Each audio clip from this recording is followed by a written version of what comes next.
په میدان وردګو ولایت کې غځېدلې د کابل کندهار لویه لار چې د بیا رغولو چارې له څو میاشتني ځنډ وروسته پیلېږي په دغه لاره موټر چلوونکي له اسلامي امارت څخه غوښتنه کوي چې د بیا رغولو چارې زر تر زره بشپړې کړي. تراک چې جوړي موږ ډېر خوشحاله یو، ډېر راضي یو، ډېر ترې راضي یو. زښته ښه د لیارې 3 ساعته 3.5 ساعته لیار به وه، اوس ورغله 9 ساعت لیار ته کابله جوړه شوې. یاره نو والو ستونزو سره ډېر مخامخ و. دا سړک ډېر خراب و، بیخي خراب و، تیکه پاره و بیخی. که موتورهای ما از عوارض ما خلاص نمیشیم. هر روز پیش مستری هستیم، هر روز عوارضگری زیاد داریم. هر روز موتورهای ما خراب است که زود جور شه. ما خیلی خوشحال هستیم. د یاد ولایت ټولګټو چار ریاست مسئولین وایي د دغه لویې لارې رغنیزې چارې مو په چټکتیا سره پیل کړې.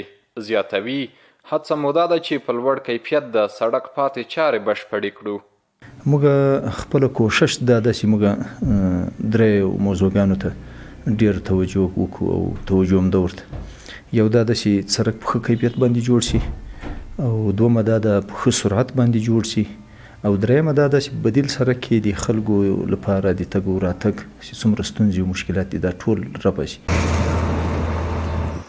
مسئولین وایي چې د میدان وردګو ولایت په حدودو کې د یادې پروژې د پای ته رسېدو تر وخته د موټر چلوونکو د هوساینې لپاره مو غوره او بدیله لار جوړه کړې.